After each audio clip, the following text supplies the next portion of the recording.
everybody got a clean bill of health. In case you missed the Comet, Mistletoe, Holly, and Joy exams, they're posted below.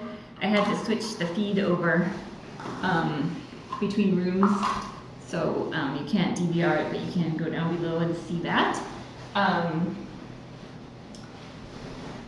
I will monitor the chat now so you guys can ask questions if you need to, and I can probably answer most of them.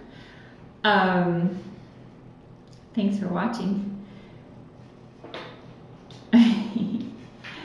So good news about really everybody. And interesting that she thinks that Elf might be 8 months old and that Holly might be 8 months old. And that Joy might actually be younger than Holly Bell, like 6 months or something. It's really hard to tell for sure, but it's all very. All these cats from the colony have different, unique features that you don't find in other cats.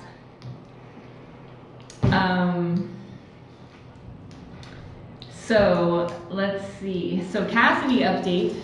It's so nice having the chat in here. Yeah, so Elf and Holly possibly could be siblings. Oh, Dr. F said that possibly putting something on a tissue that would, it's a human medicine that kind of opens up your nose. That using that very sparingly and not actually in the nose may help just open the nasal passages. Oh my gosh, Microfluke is being really adorable right now.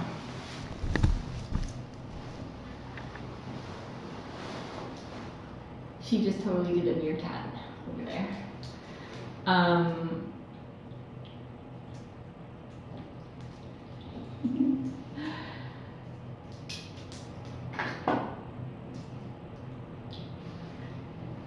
What are you guys doing?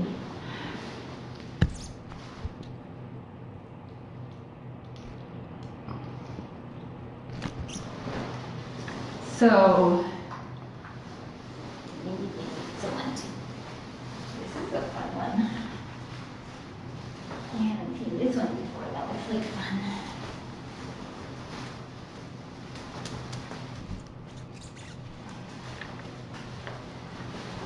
Where'd the microphone go? Oh, you did it.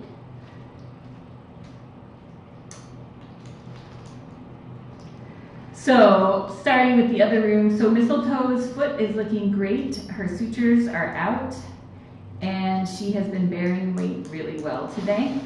So that's really good. I took samples from all 4 of them to send away for ringworm PCR testing. So I'm not sure what the holiday schedule is like at the lab, but we will have results hopefully in the next couple of days, but I don't know.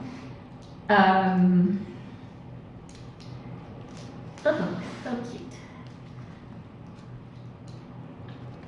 Lori Nickel there in the chat is one of our awesome snugglers who helped with baths this morning and did lots of cleaning and snuggling, and so everyone give Lori a big hail because Lori's awesome.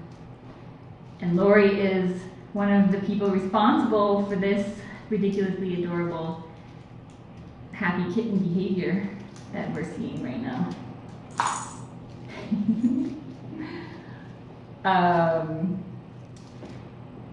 So Microfloof is definitely quite bald. Maybe you can see it up close when she's up close. I just touched my face with my ringworm glove. I did put new ones on though. So let's see. So in the other room, yeah, Mistletoe looking great. She got another injection of Convenia, which is an antibiotic that's good with skin things and will last for 2 weeks. But her foot is healing very nicely. So Dr. Ferguson was thinking that maybe in another week she would be basically pretty much healed, which is amazing, considering she had a bone sticking out on the bottom of her foot when she came in, and it was super infected and awful. So Holly also got another injection of Convenia because her left paw has become painful again and had a little abscess that ruptured during a bath on Monday. Heater gate. Yes, that was good. Holly, Dr. F thinks that Holly is a bit older, like 8 months, even though she's teeny tiny. Her right paw is looking good. If you remember, Holly's the one who started all of this ringworm madness. She is the one that the farm workers saw on the farm, and she was barely able to walk, and the workers suggested putting it out of its misery, and luckily the property owner had a better idea and called me and grabbed her, and because he knew that I would take her. And so then I told him to grab her a friend because they do much better when they come in with a buddy. And so he grabbed Jingle because Jingle was actually had been interacting with the humans and was starting to get in the way. I know that's hard to imagine, but he and the property owner was concerned that Jingle might get, in the way of a car or a tractor or a truck or, some machinery, and that he may not survive much longer just because he's always underfoot. So we got Holly and Jingle first, and then when we discovered Jingle's special ringworm tail,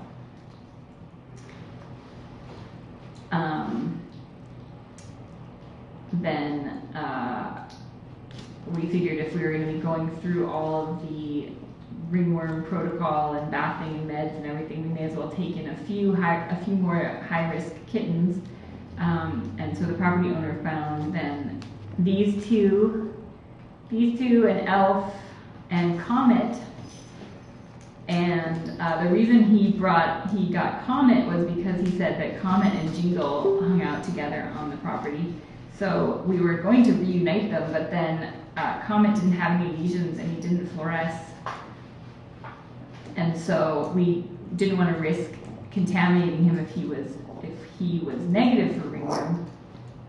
But then, of course, he ended up testing positive for ringworm, and we're hoping it was just because he had spores on him like a dust mop, as opposed to having active infection. I'm not entirely convinced that was the case in retrospect, because anyway, it's a long story. But I'm hoping that everyone in that room is clear now, but that's why Comet never ended up in this room. But that's the reason he got a ride to Tiny Kittens HQ, is because he's pals with Jingle. He's made new friends now, though. So then we had Elf and then these two, which were in terrible shape, but as you can see, seem to be managing pretty well. Get her. Oh, Jingle has discovered himself on the monitor. Let's see if I can.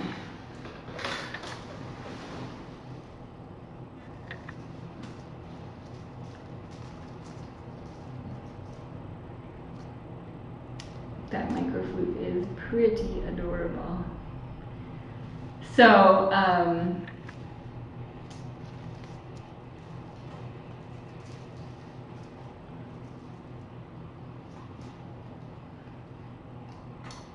who is that in the belly?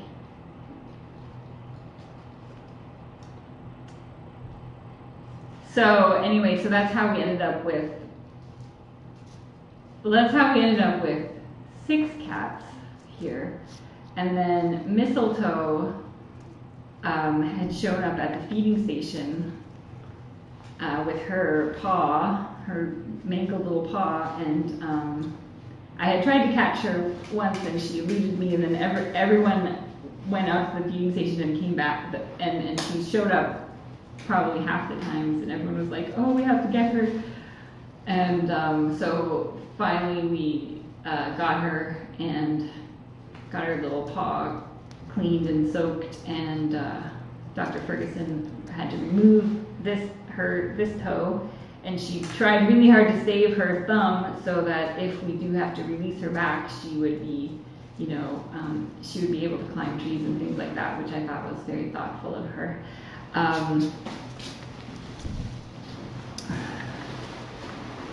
Oh, was somebody eating the can?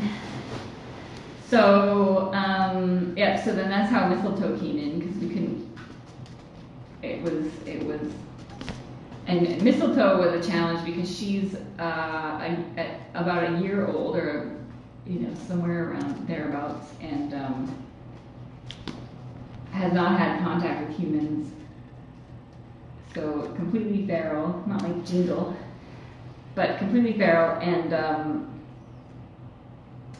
that could have been, so Dr. Ferguson got her fixed up, and then we were pretty nervous about doing the aftercare that would be required, like changing bandages and giving her meds and stuff, but she's been really great, and you didn't see her sweet snuggly side today during the exam, because there were two of us and it was someone unfamiliar, and Dr. Ferguson's boots were crinkly, and she was getting her sutures removed, so it wasn't, she was not set up for success from a, showing her very sweet, lovely side, but so you can see that she's still quite fearful, and definitely you can see her feral side is still very active, but she also has moments where she's very sweet, and once you get her into your lap, she just purrs, and she's been rolling around, and she's been playing in front of me and eating in front of me, and so I have high hopes for Mistletoe if we can find her the right family. Jingle is probably five-ish months old. He had his baby teeth. He was getting his adult teeth, and he also still had some of his baby teeth when he came in. So usually that happens between 4 and 6 months. And he lost a tooth today during the exam. Look at you.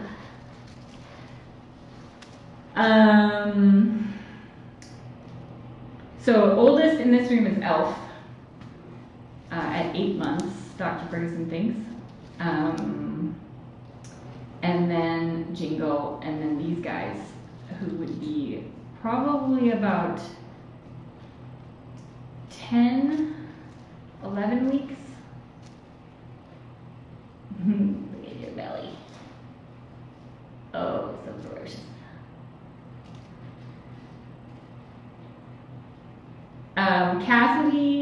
Cassidy, we had a really good day today, thanks to Gwen and Lori and Amanda, who came in this morning to do baths in this room and clean and disinfect this room. That allowed me to stay home and work on Cassidy, and so we had our best splint session ever. I got both splints on for 2 hours.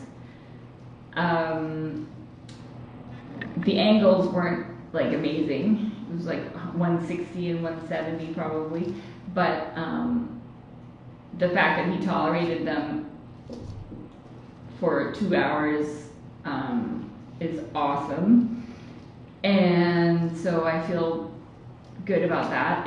The tough part is that it takes about, so to get 2 hours, it takes about 4 hours of time, and because I can't leave him unattended even for a second, because what I try to keep him as relaxed and calm as possible, and kind of just like pet him until he falls asleep, but he will wake suddenly from being asleep and become the Incredible Hulk and fight those splints, and they can just go like his Hulk smash quadriceps can like break free and like twist the splints around, and so I can't leave him unattended, because if he did that and one of the splints shifted, it could actually cause him an injury or a great deal of pain. And so if I'm not, I need to be there to make sure that nothing goes wrong, because he does it all the time, and if I'm there, I can very quickly get it back into the right position and make sure that crisis is averted. But if I'm not there, then there is a high risk that would happen, and I don't want him to be in that position.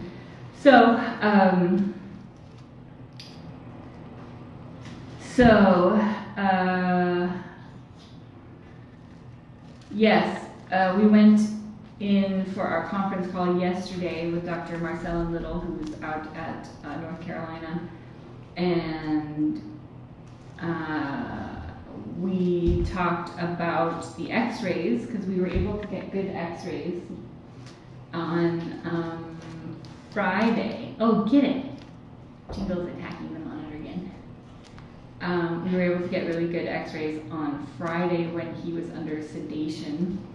And so Dr. Marcel Little looked at the x-rays and was able to determine that there's nothing that should prevent him from being able to use his knees. Like, there's nothing structurally that looks like it's damaged or you know, I guess damaged to a point where it can't be salvaged. So now it's just a matter of being able to do enough physical therapy and hope that it will work. We're in uncharted waters here, so there's no guarantee that even if I'm able to do several hours of physical therapy every day, there's no guarantee that it will work. But what is that? It's definitely worth a try. What just happened there? Jingle had a little moment of spit up, but not like, it was just while he was playing. That's very strange.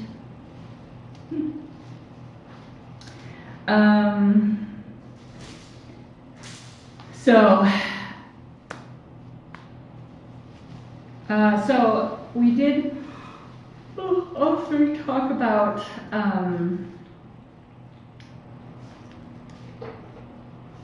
a visit out to North Carolina. So I'm trying to arrange what days that would possibly happen, and so it wouldn't be for surgery or anything like that. It would just be so that Dr. Marcella Little could see Cassidy in person and basically observe what I'm doing in person and give me pointers, and maybe we could come up with improvements to the splints, or if he's able to find, he's looking for a certain type of hinge, you know, if we could do some things that we might be able to just like work. If he was there, we might be able to come up with things that work better. And he of course has access to tons of resources. They are a research school, a vet school, and they do lots of research. So they have some brilliant people there that I think I'm super excited that we're at a point where it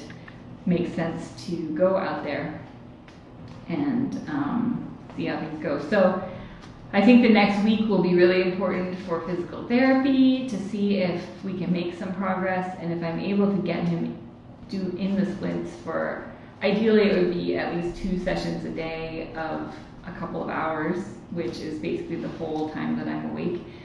So, you know, it's that's why you haven't seen me as much on the camera, because I've been basically trying to get Cassie going with physical therapy and see some progress, so that we don't, you know, prematurely start evaluating other options. So I just, you know, we were at a point where we weren't making a lot of progress, and then he got the sore on his stump, and it was sore, and I couldn't do a lot of stretching, and we kind of lost some ground, and so it was kind of frustrating there for a while and discouraging. But I think I'm hoping that we're making some progress now, and there is definitely still hope that his knees can be saved. So that's first and foremost what we're all focused on the casserole. And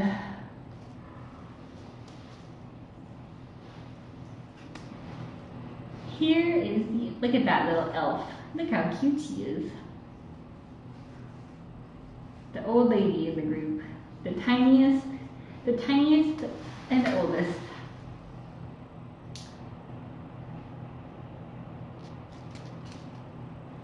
The mini kitten. It's easy to balance when you have such a big belly, isn't it? And when you've got little tiny legs. Oh, she's so cute. This is really brave of her to be out playing. She's the most fearful of this group, which is totally not surprising considering her age. But she's doing really, she just purrs and snugs. She loves to be held, and it's just she doesn't like being approached because she finds that scary. So, but she's made really good progress. Really good progress, and she's so cute. Let's see if I can turn her around so you can see her little face as she's doing that. It's pretty ridiculously cute. Oh, get it. Oh, so cute.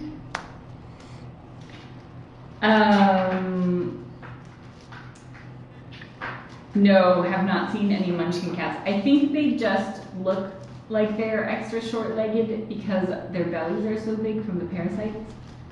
And as you probably heard, I have treated them, I've done parasite treatments on a pretty aggressive regimen because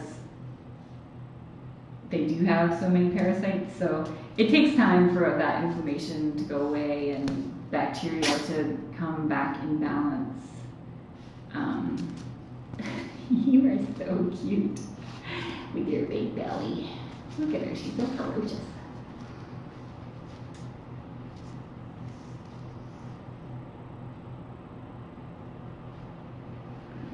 Yes, I will fix the box. I was gonna go in that room and then I came in this room, so now I've been contaminated, but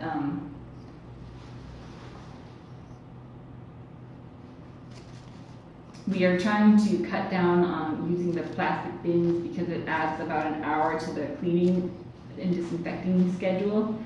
And because we have a very tiny bathroom to disinfect things in, and it's pretty hard to disinfect all those big things in the tiny bathroom without getting everything contaminated.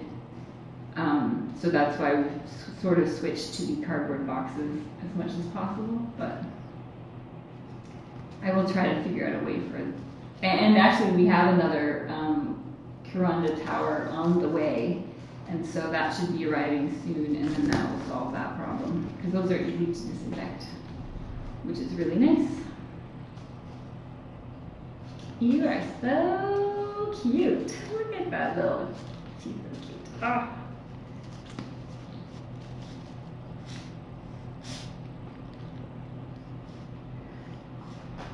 So, oh, microflute, come on, microflute. You're so cute. So typically so these are all feral cats, kittens, with the exception of Jingle, who did interact with humans, but came from the feral colony just the same. So typically, when you're working with feral cats, typically about 12 weeks is considered the cutoff for when you can socialize them so that they enjoy being with humans. Older than that, there are still many stories of cats that have been socialized, but it takes a lot of time and patience, and sometimes they will always be fearful. But they're so ridiculously cute. It's so cute. So anyway, so if you think about Elf, at 8 months old, she's way over the age where she would be considered able to be socialized. And so to see how well she's doing, and that if we pick her up and put her in our lap, she purrs and purrs and purrs, and she is super sweet and cuddly. And to see her playing in the open is really good, and eating in front of us, and she did great with her exam. So she's really done an amazing job, and whoever adopts her will just need to be patient with her, and probably a quieter home would be good. Because it will probably take her some time to adjust. She may never be a cat. Well, she will probably never be a cat that greets strangers at the door, or that, you know, is super confident. But she's very sweet, and so I am confident that she will be happy in a home. As long as there's one of these white feathers. I don't know where this came from, but it is amazing. And it's too bad you will have to throw it out. We can probably bleach it a couple times first, though. Love it.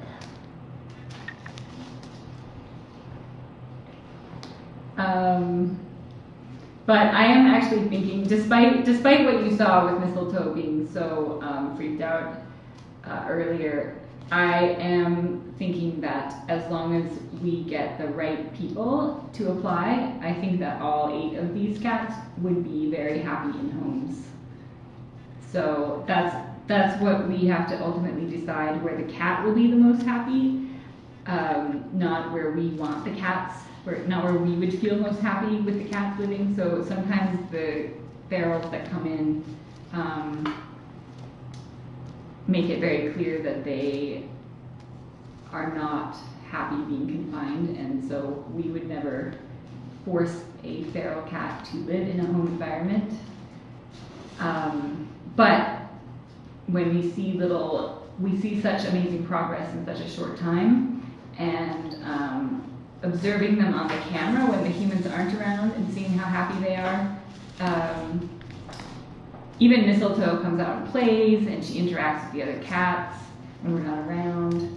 And so I feel pretty confident that if we find her the right home, then she would actually be quite happy. I would like her to be with another cat, so because that's important to these guys. But it is pretty exciting that of the 8 cats, only 2 are below the age limit that's considered difficult or impossible to socialize, and all 8 of them have been socialized. So I think that's pretty awesome. Pretty awesome. Comet is our oldest at about 18 months old. So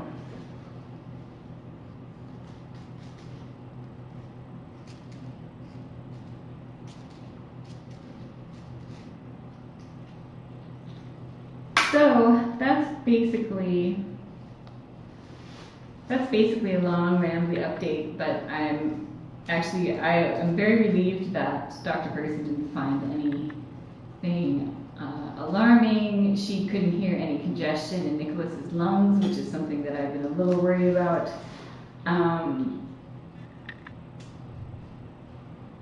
Yes, all injured cats will be keeping their paws. The only thing that was removed was this toe on Mistletoe was completely crushed and could not have been saved. But Dr. Ferguson did save the thumb, so Mistletoe should be totally have no long-term effects from that. But all paws will be saved, which is good. Yes. Comet is super, super sweet. He, again, is a little unsure at first when you first come in the room and when you first approach, but as soon as you start petting him, he loves it. He flops around and he's rolling around and he purrs and purrs and purrs. He's super sweet. The same thing with Holly Bell. She purrs and just like her little tail goes up and she loves being petted. Joy is not quite there yet, but she also purrs and rolls over, and she's still fearful when you approach her when you first come in. But to have made such progress, Joy and Mistletoe have only been here a little over, well, I guess 2 weeks they've been here. And so for being a year old in Mistletoe's case and 6 months old in Joy's case, in 2 weeks to be purring, and they're not aggressive at all. We get a few little hisses from Mistletoe, but I get it. She has every right to hiss, but no aggression. I think it's pretty awesome. So yeah, I will switch this camera back to the other cats at some point, so that people can get to know them there.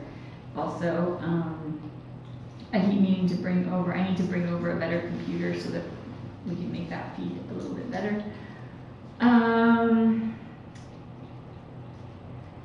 Yeah, so I think it's pretty cool for going from like actual feral cats that were taken from the feeding station. Well, actually, they didn't all come from the feeding station. Only Mistletoe and Joy came from the feeding station, and the others came from the property that we don't have access to.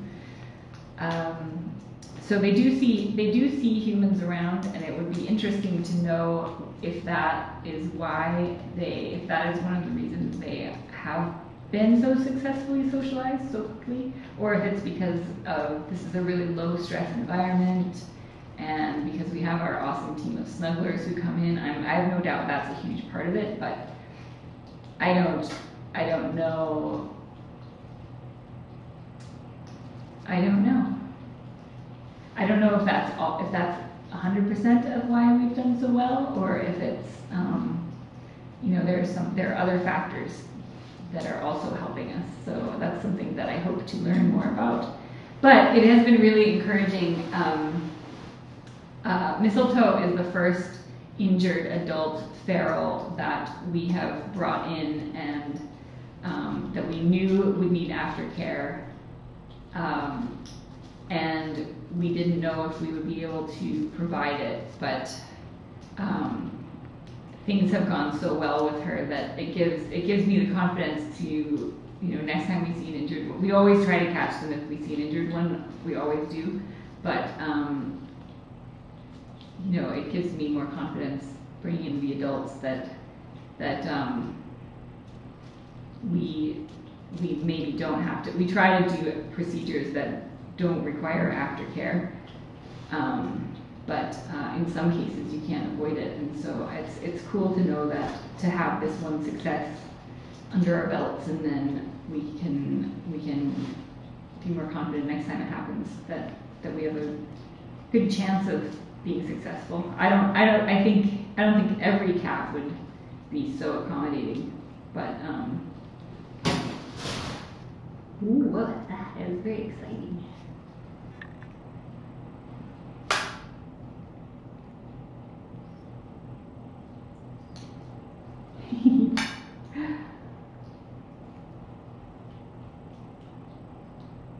Yeah.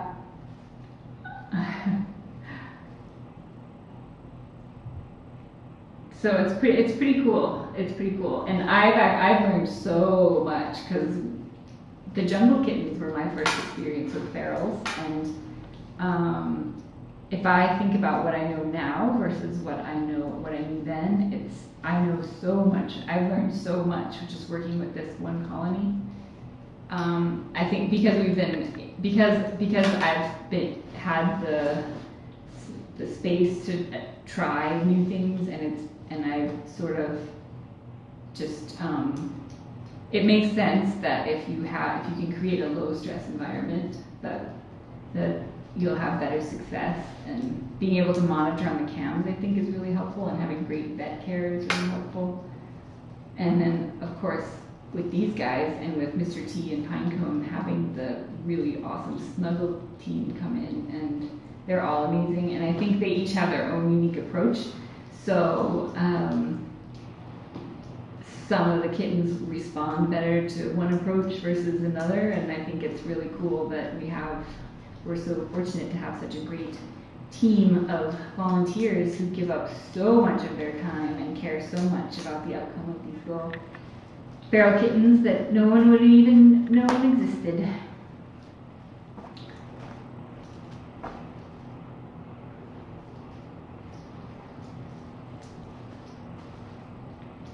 Yeah, so I should clarify that I don't think that just because we've had really great success with these, every feral cat is an individual, and I think also every colony has its own individual characteristics, and so I know there are some cats at our colony that if we brought them in here, they would go ballistic and they would be climbing the walls and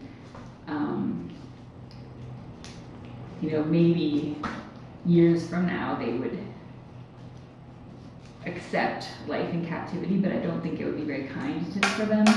But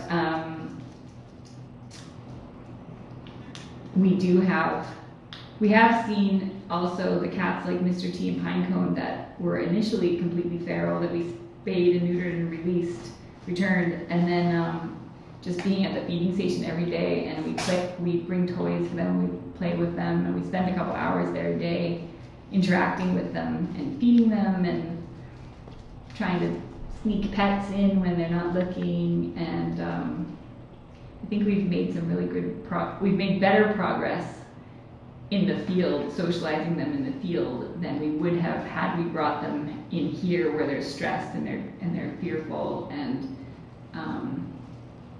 away from their friends and stuff. So working with them in the environment where they are comfortable and feel safe, I think has been helpful for the ones that have really come around, like Mr. T and Pinecone, and now like Renara. Sloanie's very interested. She doesn't want to be touched yet, but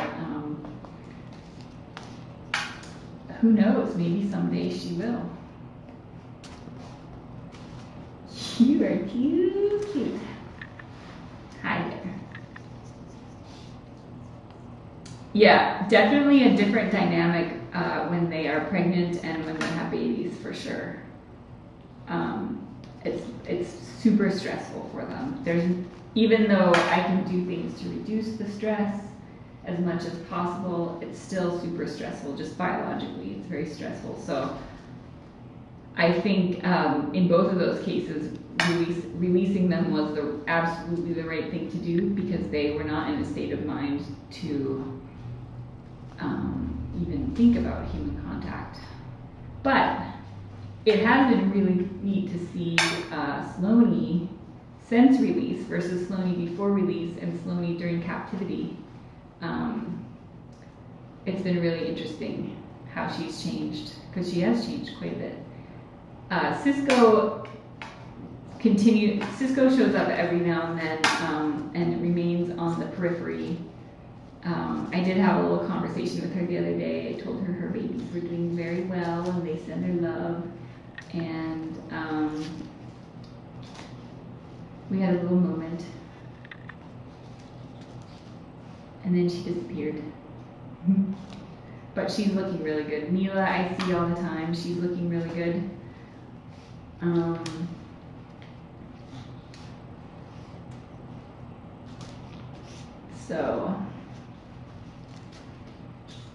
So anyway, it's been really interesting working with these ferals. They're super challenging from a medical perspective and super interesting from a social perspective.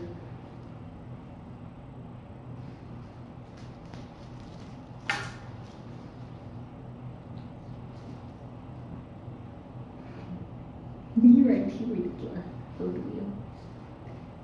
Nova, I haven't seen Nova since but I only go 2 days a week, but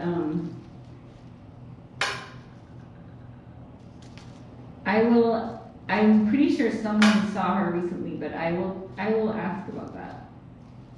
She, interestingly, Nova only ever came to the feeding station when she was pregnant, and then she would not show up for months at a time or weeks at a time, I guess, when she had babies.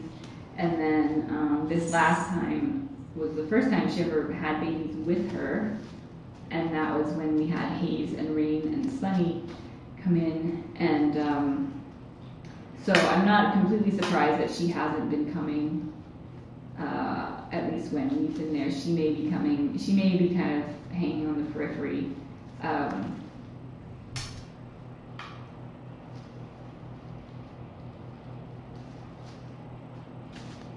You're too cute. So I suspect that we have not seen the last of Nova.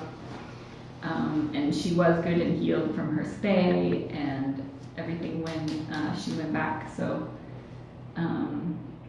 health-wise, she should have been in good shape. She was all dewormed and defleed and probably feeling the best she's felt in a long time.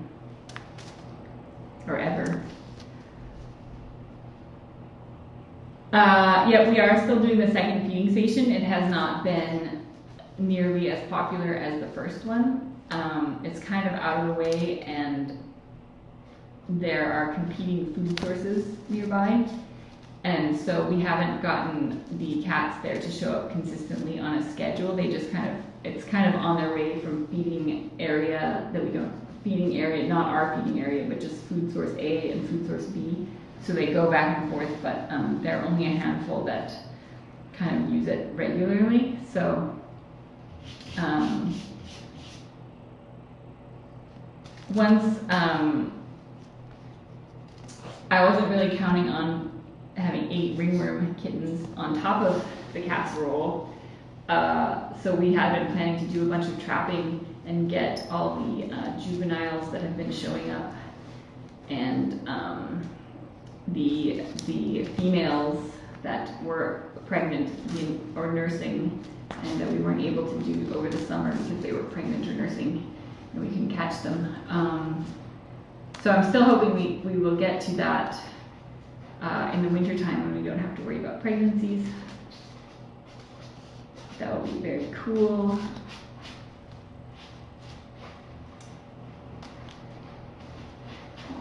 It's really hard. Trapping takes basically a whole day. 2 people a whole day. At least 2 people, sometimes 3 for transport. And so there just aren't enough hours in the day right now until I can get a better handle on Cassidy's physical therapy, and we're not doing baths and meds and disinfecting and stuff over here. But I do, we definitely will make it happen before kitten season is upon us again, because I definitely want to get like Inara and a few of the other more elusive females that we may or may not be able to trap, but I definitely want to try.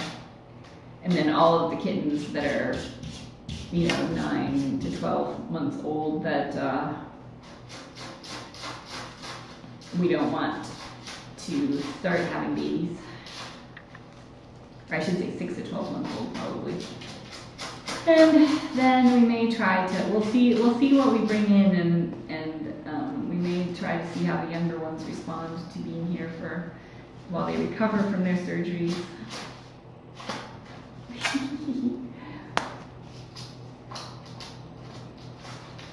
Yeah, Teller is pretty adorable.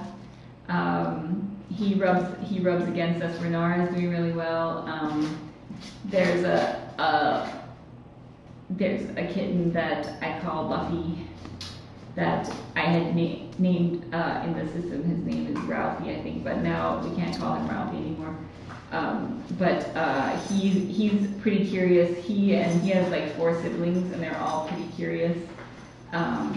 So I think there's a chance that we could bring those guys in. The only thing is we are going to have to be able to find enough homes that understand that they're getting, we can easily find homes for kittens that are socialized and friendly, but it takes special homes to take in a former feral who may need a little extra patience in a quieter home. And so we're going to need 4 or 5 of those homes for these guys. And so we'll keep trying as long as we can keep finding really great homes for them.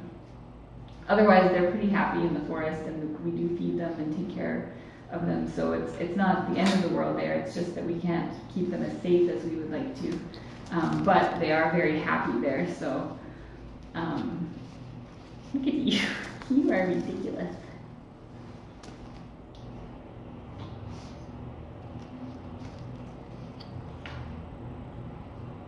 Yeah, potentially we could look at placing some of them in barns, in nice barns. But if you're gonna rehome a feral cat or a couple of feral cats, you have to do a couple of them. You can't just do one because that would be sad. And the barn owner needs to commit to there's a 4-week settling process that they have to go through, where they have to keep them confined and basically adjust them to their new home and get them to accept their new home. Otherwise, it is likely that they will try to return to their colony, and it's virtually impossible that they would survive that attempt. So we have to be really careful to get super responsible, committed barn homes. We're not just going to hand them some feral cats and say thanks for taking them, because then we'll get a phone call a week later that they've disappeared, and then we'll know that they probably haven't survived, and then we'll all be sad. So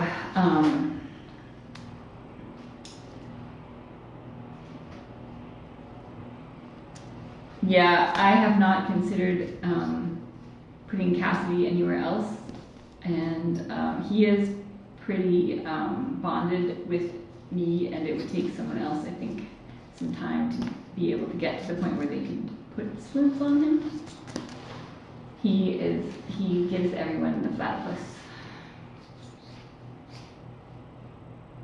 You're too cute. You're too cute.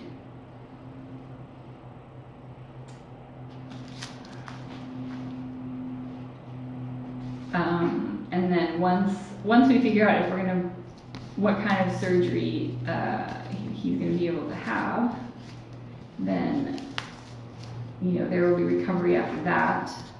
But it's not going to be forever with this much time. And I'm hoping that once he starts to make progress, then if I can get better angles on his legs, then it opens up the possibilities for putting him in a garment that's more comfortable, that he could wear unattended.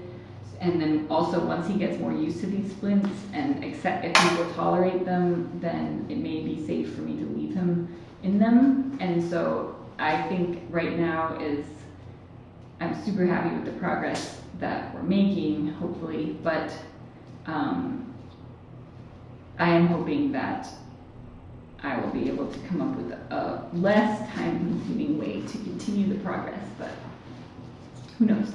Who knows? It seems like things change every other day.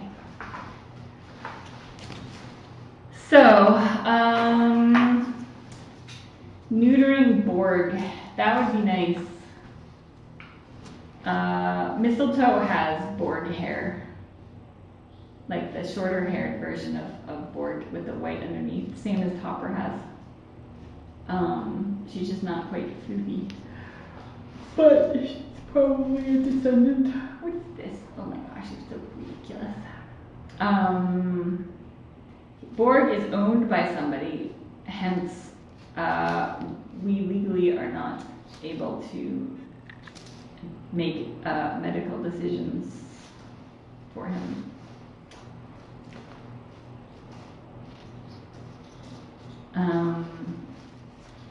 And his people are not very interested in letting us neuter him. So that is an ongoing, that's an open question. But it would be nice someday.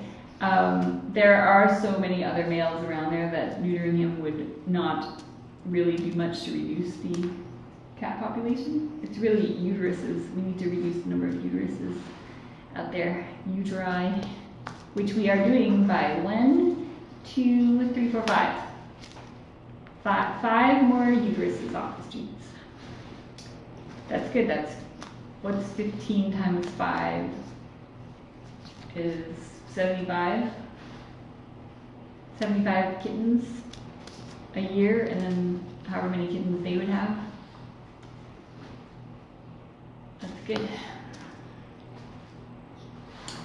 So anyway, I think I better go. I don't know what time it is because I took the clock out of here and then now it's hidden behind the thing, and we have the monitor in here but no mouse or keyboard, so there's no way to rearrange anything. Oh, it's a microwave. So I better go because I think I'm probably late. Oh, I am hungry. Thank you, Dawn.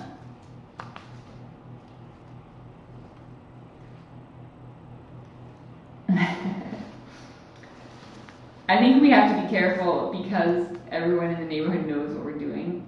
They always think that we've stolen their cats when the cats go missing for any reason. They always think it's us. So I think we have to be careful about stealing people's cats and neutering them. Although you know that we've had that conversation any number of times. But I think that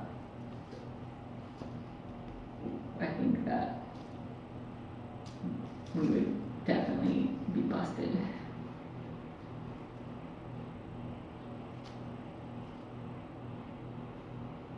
And then there would be a huge scandal. Thank you, shut down because of cat testicle theft. Scandal.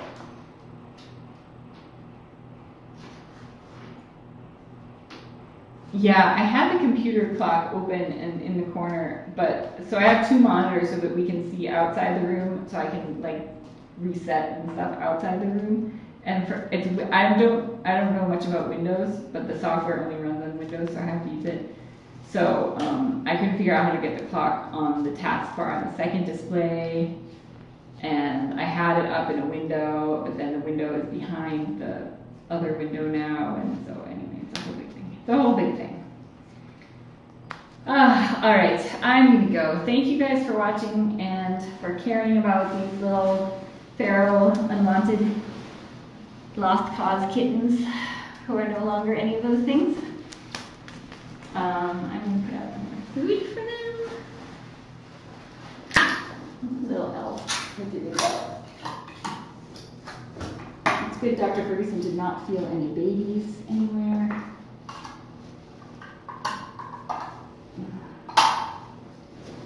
So there's the food. I'm gonna do one more can over here on the side of this out.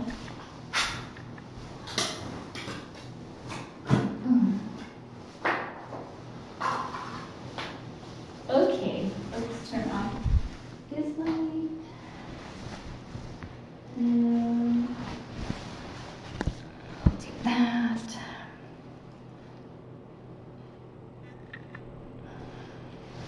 We'll put this right here so that everyone can see how cute you are. And all the toys. There's a tire.